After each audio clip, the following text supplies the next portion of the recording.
And we are live. Welcome, mystery and thriller fans. I'm your on-air host, Sara DiVello, and I am so excited to present to you live from the UK, author Caz Frear, here to give us the inside scoop on her brand new book, 5 Bad Deeds. Caz, welcome to Mystery and Thriller Mavens. Tell us about this book. Sure. Thank you very much for having me as well. And hello to everyone watching. Five Bad Deeds is, so it's the first kind of domestic thriller that I've written. I'd written 3 police procedurals. So it was, quite a departure from that. It's mainly about, it's about so many different things, but really it centers around a character called Ellen Walsh, who truly believes that she is a good person.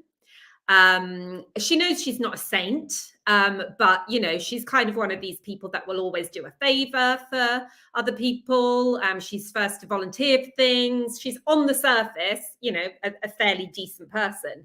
But then she receives an anonymous letter in the post telling her that it's about time, really, that she faced the consequences of her actions. And because she has this perception of herself as somebody that would never intentionally harm anybody, she's completely baffled as to who's sending this. But then as the novel goes on, she's kind of, and where the title comes from, she's sort of forced to confront several incidents from her past where she might not have intentionally set out to cause harm, but she did, basically, and that very much comes back to haunt her. Ooh, well, I can't wait to get into every bad, delicious detail with you, Caz. First, I just want to welcome everyone. So we are broadcasting live to 7 different destinations across Facebook and YouTube. So mystery and thriller loving friends, no matter where you're watching from, you're in the right place. This is the right time. It is Mystery Monday, and because Mondays can be killer, we're going to get your week off to a slightly less painful start. If you've been here before, you know the drill. And if you're new, welcome, friends. We're so happy to have you. Here's the drill. Every Monday, I give you my hand-picked featured authors, and you get to ask them anything. So ask, Kaz. I know I'm very curious about this jump from police procedurals, which is maybe my favorite genre, to thrillers, another favorite. I need to know the inside scoop on that. I got lots of questions about writing from multiple perspectives, all the delicious details. Just get the questions going in the comments, and I will get them right over to her. Sherry's joining us live from Facebook saying hello. Hi, Sherry. Welcome to the conversation. Thanks for joining us. So, Kaz, I have been dying to know, because I'm such a huge fan of police procedurals. What was the switch like for you from subgenre to subgenre over to thrillers? Tell us about that. Yeah, it was a big jump, and I don't think I'd really realized how different it would be. And I say I'd only written 3 police procedurals. There are many, many authors that have this huge back catalogue. But police procedurals were always my thing to read. And then off the back of that, I got into more sort of domestic suspense. But I think after 3, I'd started to feel a little bit, and I may well go back to the series, but I sort of started to feel like I wanted to do something that was quite creatively different.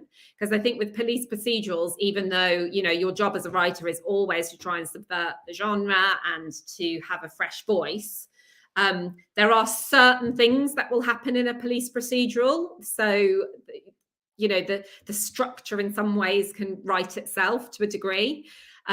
Whereas, and one big thing in the procedurals that it was set in London, and I used to live in London. I don't now, but I used to. And I was really, really keen that it would be very geographically accurate. And so even though I knew London, I spent half my time on Google Maps and just trying to make sure. But with the domestic suspense, and I think with police procedurals, that authenticity has to be absolutely key, or it takes the reader out of the story. So I just felt like maybe flipping over to domestic suspense, I'm just creating this entirely new world. I mean, Thames Lawley, where the book is set, it's loosely based on somewhere I used to live, but it's a completely made up village. And I just felt, gosh, it sounds very grand, but it was almost like I felt like, right, I have complete creative control over this. I create the characters, I'll create the world, I'm creating this village. And so, yeah, it just felt like a big challenge that I was ready for. And particularly, you touched on the multiple points of view, because my police procedurals had all been written from one perspective, first person perspective. So literally I'd lived in one character's head for 3 novels. So yeah, this kind of head hopping novel, even though most of it is from Ellen's perspective, we do keep jumping it in and out of other people's takes on her and her actions. Yeah, so huge switch from both police procedurals where the reader is getting to play detective and figure it out, to psychological thrillers where you're not quite sure what's going on, and from one POV to multiple. I mean, that's 2 really huge switches.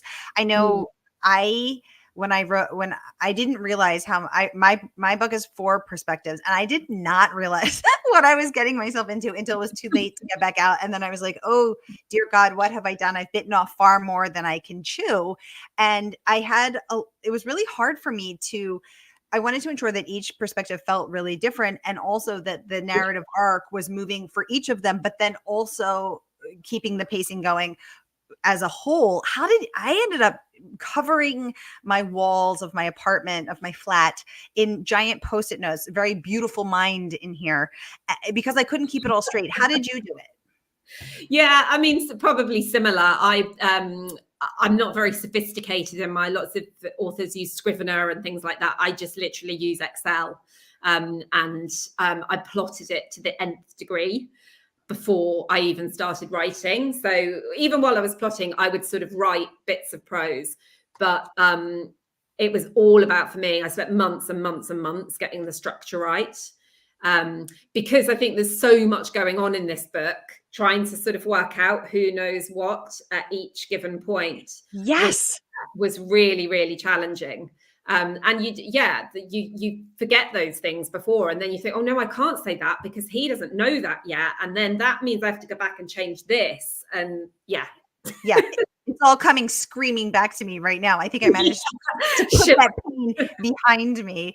But yeah, all of that, I found it really, really challenging.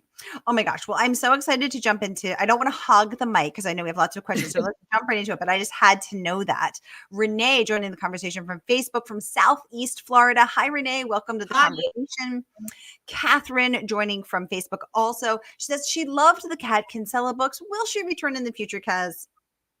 She kind of has to, because I left the last book on a bit of a cliffhanger, so she has to. The honest answer is, and it's incredibly early stages, but I'm sort of adapting, not those books, but that character for TV.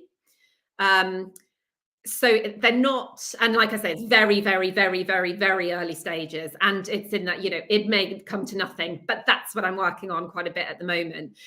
They're not direct adaptations of the book, but it's very much Kat and the dynamic with her father, and all the police team are the same, and so it's loosely based on the Kat Kinsella novels, but the character is completely recognizable. So but in terms of will she come back in novel form, I certainly would never say never. We shall see. I mean, it feels like there's quite a lot of mileage there, but I don't want to, I'm trying to think of how to phrase it without giving away a spoiler, but it was sort of, the last book ends on, it's not a cliffhanger, but it ends on her deciding that she is going to take a little bit of time out for reasons that I won't go into. So that kind of does give me space to bring her back 3 or 4 years later, and 3 or 4 years older and wiser, maybe. So that is so exciting. So, Kaz, follow-up question: how are you finding the jump? Talk about a jump from police procedures to thrillers, an even bigger jump to writing for TV. How's that going? Oh, it's so different. It's so different. I mean, when I say writing for TV, I'm kind of writing to attract a TV production company at the moment. So like I say, very, very early stages. But yeah, it's completely different way of writing. And I don't think I was really prepared for that, even though I know some screenwriters, certainly authors that have made the jump. And they talked about how different it is. And I always kind of thought, well, no, if you're just sort of adapting your book, surely you just take the best scenes from the book and kind of create more of a visual overview. But no, so different. Yeah, and I think one thing that because I always thought, and I only say this because I know the things that I'm not so good at, but I know that dialogue is kind of my thing. I've always had quite a good ear for the way that people speak. So I thought, oh well, I'm really good at dialogue, so I'll be brilliant at writing for TV. But I mean, dialogue is part of it, but it's, you know, it's part of it. It's really not, there's no good, yeah, it's no good being good at dialogue if you can't really sort of craft the story in a visual way. Mm. So yeah, but I'm really, really enjoying it. But it's funny to switch back between the two to, you know, you're sort of, because you only have maybe 60 pages to tell the story when you're submitting an hour-long script. You have to be so concise in your descriptions. And then going back to writing a novel where you're like, right, I have, you know, a page and a half here to describe the outside of the building. Right. It's a completely different way of writing. Yeah, I can't even imagine how very different that is. And kudos to you for having, you know, being able to adapt your brain to all three styles. That's so great. Renee would like to know, Kaz, how did you come up with the characters' names in Five Bad Deeds? Oh, that's a good question. How did I? I mean, I think I honestly just sort of, it's quite a boring response really, but it's just, I sort of look at the character's age and then roughly go back to, you know, you can sort of Google top 100 names in 1978 and using that as the list, there's always a couple that sort of jump out at you and think, yeah, that feels like my character. That feels like my character. And I think I'm very different to Ellen in a lot of ways, but we're broadly the same age. I'm a tiny bit older than her. And I really loved the name Ellen when I was younger. You know, when you're a kid, you never like your own name, you like other people's names. And Ellen was my thing. So I thought, right, I get to write a story about this name that I always really enjoyed. And then, yeah, with the others, it really was a case just sort of looking at the age of the character, but also kind of, I suppose, the social class to a degree. And yeah, it's quite a fun part, actually. And sometimes names do change. They sometimes change when you realize that you called somebody practically the same name in your previous book. Did any of these get changed, Kaz? I think Orla, the teenager, she changed quite a few times. And then I think I settled on her because it was a popular name around the time she would have been born. But it's also, it's not a huge part of the book, but it's sort of suggested a few times that Ellen comes from a sort of Irish background and Orla is kind of, yeah, has got that sort of Celtic feel to it. So yeah, she did change a few times. Ooh, very cool. John joining us from Northeast Ohio on Facebook. John, welcome to the conversation. Mick joining us from YouTube says, this sounds good. I love cozy. Welcome. Kaz, I want to get into some of the praise that your book has earned. So let's kick off with Lisa Unger, New York Times bestselling author of most recently Secluded Cabin Sleeps 6. I think Lisa's been on the show 7 times. We love Lisa. She's such a wonderful person, such a talented writer. So let's take a peek at what she had to say. She raved, this is an involving, layered, and thrilling story of secrets, lies, and revenge. Five Bad Deeds takes us far beneath the surface of suburban bliss into the dark heart of human desire. Riveting. So what I loved about this is that Lisa, one of the things I love about Lisa's writing is how she hones in to the deepest hearts of humanity and into the cracks of a relationship, of a marriage, of a character. And I loved that she called out your ability to have rendered that so well in this book. So let's talk about that. How did you render the dark heart of human desire? I think it's just as much as I could, just trying to be really honest about the way people think, not always what they say, but what is kind of behind the public facade. because you could, ultimately this perception that Ellen has of herself as a good person, publicly she is quite a good person because she is generally all smiles and help, but inside she's got these kind of troubles and resentment. So I think it was just trying to be really, really honest. And I think that's what Lisa Unger does really well. She's quite unflinching. She doesn't sort of hold back, particularly when it comes to relationships. She's quite sort of brilliantly brutal in the awful ways that people can behave towards each other. And they're the kind of books that I like to read. And certainly writing female characters, I'm always a lot more drawn to quite flawed, see, this is the thing. Ellen is not really a likable character, but I think there is some relatable stuff in there that people can, if people are honest, they might recognize bits of themselves in Ellen. And that's kind of what I'm drawn towards. I actually started off writing Ellen as far nicer than she ended up. But it didn't feel right. It didn't feel right. And I had to throw in a curveball quite early on to make people, lose an affection for her. But I think they're sort of the more interesting characters. And I think there's definitely, people are moving towards putting up with unlikable narrators. I think possibly more than they used to. There used to be a real sort of taboo around, even within thrillers, which are essentially about people doing bad things. I know lots of friends have talked about getting editorial notes, but can we warm this character up a bit? Can we, see them, can they have a pet? So we have like something to like about them. And I think you do need to have something to like about a character, or at least something that you recognize as a real human flaw in a character. But I don't think, they always need to be likable. I think How the Train sort of set off that trend of, particularly with female characters, that they can be, not so cozy. Interesting. Okay. Yeah, because I feel like we are seeing more acceptance and embracing and enjoyment of the so-called unlikable character, and I've been wondering what is driving that trend. And so, and it's interesting to trace it back to Girl on the Train. Yeah. Because let's look at some of this other praise. Publishers Weekly awarded you a starred review. Congratulations on that.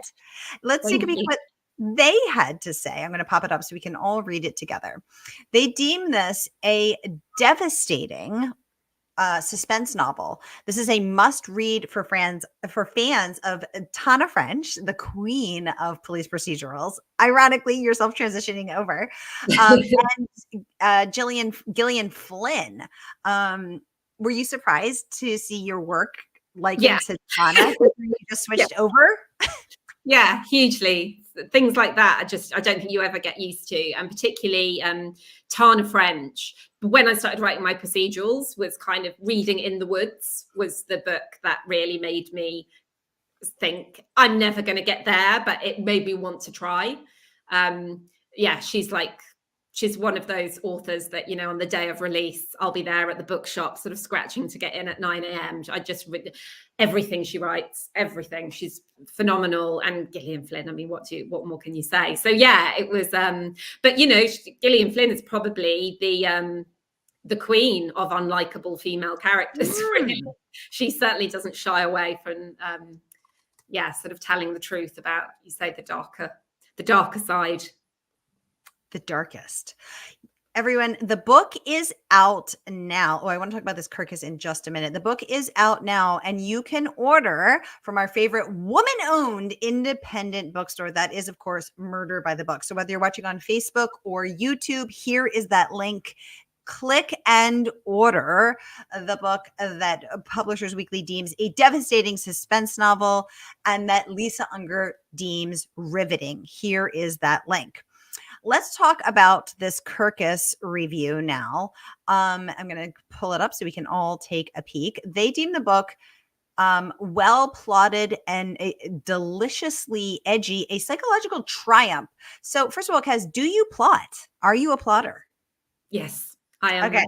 I am, very, very probably obsessive plotter, maybe. Some of my writer friends say that sometimes when I talk about my plotting, they think it probably takes the fun out of writing as I plot it so much. But yeah, I plot everything in Excel, right down to sort of color coding characters and red herrings. And I spend probably, I mean, with Five Bad Deeds, it was probably about 6 months of really just trying to get to grips with the arc of the story and moving things around. And obviously I was writing bits between that, but I would say I was 6 months of working with this novel before I actually really sat down to say, and now I will write the story rather than keep moving it around. But I find I'm in awe of authors that can do it kind of by the seat of their pants. And I know people, and really successful authors that do, just start with that what if premise, and they might know what the ending is, and then they just see where the book takes them. I'm in awe of it, but I just couldn't do it. It would seem, I think I remember watching, you did an interview with Sophie Hannah, and everything she said, I second about plotting, that it would seem too much to be trying to sort of get the writing right. And that when I don't exactly know where I'm going with it, because if you do that, you might nail the writing and the writing might be beautiful, but then you'll end up cutting half of it because you've written yourself into a corner and it doesn't really work anymore, or you realize there's a huge plot hole, or that your character's motivations are a bit weak and nobody's going to buy that. So you end up going back to change it anyway. Whereas I think I do spend an awful lot of time at the plotting phase, but then once I get writing, I write, and I write reasonably quick. I'm not the quickest writer in the world, but this is so interesting. So, Lisa Unger doesn't plot. She goes with the flow. She pantses.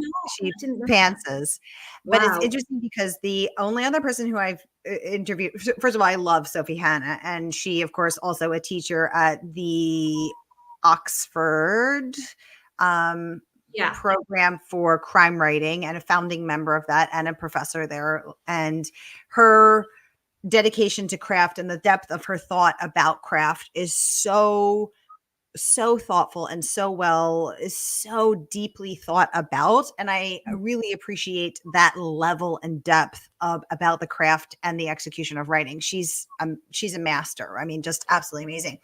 But it's interesting because the only other person I've interviewed who spends this much time plotting is Jeffrey Deaver. So he spends 6 months also plotting, and his plots run up to 180 pages. And then he takes that and executes from there. So I'm fascinated that you also spend 6 months. Yeah.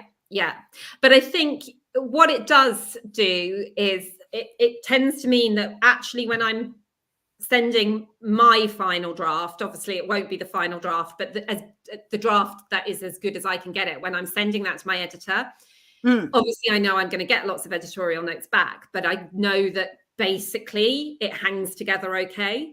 And so this is my 4th book.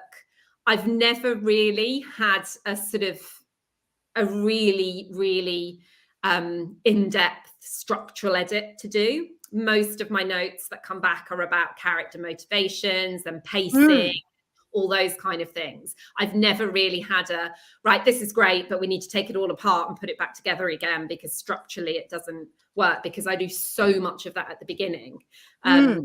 Whereas, I have friends who are really successful that do just the what if, let's kind of see where it goes. But their editing process takes a lot longer than mine. Yeah. So you win, you lose. Exactly. I love that. And I was not a plotter, and now I am a reformed plotter because I did end up spending that time going back, and it was just too frustrating and, patience testing, nerve shredding. So I am committing to team plot going forward. Yes, we've claimed it. I'm coming over, make room. The thing is with plotting as well, though, and even for someone like me who plots so much, there's always a curveball. There's always things that kind of come up where you think, no, this is a slightly better way of doing it. And it would be wrong to sort of say, no, this is my plot and that's the end of it, and I'm not changing anything. But I think when you've got, as I think Sophie Hannah calls it, the story architecture, you can take a little bit of a kind of detour, because you know exactly, you know what you're essentially coming back to, and you understand what your story is about. Right. Exactly. I love that. Well, Chris Whitaker, New York Times bestselling author of We Begin at the End, deems this a dark, addictive suburban nightmare. And he says 5 Bad Deeds is an edge of your seat, up all night delight. So congratulations on that rave review from the incredible Chris Whitaker. And he is not the only one raving. Crime Reads deeming this deliciously wicked. Kara Hunter calling it a page gripping, nail gnawing good read. Katie Couric Media saying that they think it would be good for fans of Three Perfect Liars and other domestic thrillers. So I always love to see what reviews liken it to. And the airmail saying, well done to you, well played. So congratulations on that. Y'all, the book is out now. So here is that link. Again, whether you're watching from Facebook or YouTube, grab your copy now and enter this nail gnawing copy so that you too, like Chris Whitaker, can be kept up all night. Caz, what have you learned from book 1 through book 4? Have you changed anything? In terms of the way I work, yeah. I think, I mean, this all, again, I keep repeating myself, it probably comes back to the plotting, but I think what that has enabled me to do now that maybe I didn't do on book 1, I used to do so much editing as I went along. It was almost, I couldn't go on to the next page until I thought the last page was word perfect, which can be quite torturous. And it never is word perfect. And I think I've learned now that if the plot is in place, then I just need to get the story down for the first draft, going like torturing myself over, I don't know, sentence rhythm or exactly the right choice of word. Something that I can do in the second draft. So I allow my first draft to be a bit more dirty, I think, than definitely my first and probably my second. I've sort of learned the hard way of, it's that thing about kill your darlings, isn't it? You spend ages writing something and you think, oh, that's great. And then your editor's saying, yeah, that scene's not really working, get rid of it. And but I spent 2 days writing that. Oh, so painful. So painful. They're almost always right that it should be cut. But then you're thinking, God, I spent so much time on that. Yeah, it feels to me like farewell, old friend. I loved thee. Good tends to turn up in other books in some way, shape, or form. It's never really dead words. You can always, use them for future. Did you use any scenes from this book cut from other books, Caz? Not scenes, but maybe sort of phrases or idioms or just a certain way of observing the world. So not actual scenes, but yeah, there are certain things that I've cut. I keep all my sort of cut dialogue and cut. And sometimes, it's totally not appropriate, but every now and again, I will think, oh, I should get something similar happened in Stone Cold Heart. Maybe I'll go back and sort of look at what I cut out of that scene. Yeah, I couldn't cut it either. I created a folder called Great Writing I May Need Later because that seemed less painful than trash, rubbish, the cutting room floor.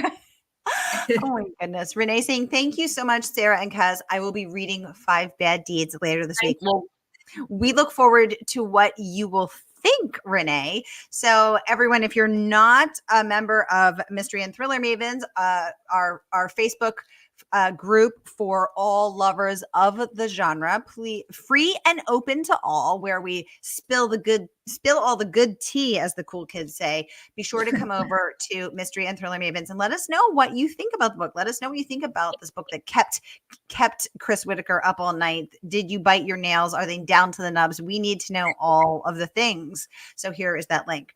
Caz, thank you so much for joining us live from the UK. What a pleasure to chat with you about revenge, craft, plotting, all the good things, craft, and get the inside scoop on 5 Bad Deeds. Mystery and Thriller friends, thank you so much for joining us, for all of your questions, for all of the likes and loves and surprise and laughing faces on Facebook. I see all of them and they're so fun to see. Thank you for all of that. I will see you tonight at 7 p.m. Eastern with award-winning author Tracy Clark. Tune back in then and we'll get your week off to a killer start. Kaz, thank you so much for joining us. Be sure to come back and join us for your next book as well. Thank you. Thanks for having me. And thank you to everyone watching. Thank you. Yay. All right, that's a wrap.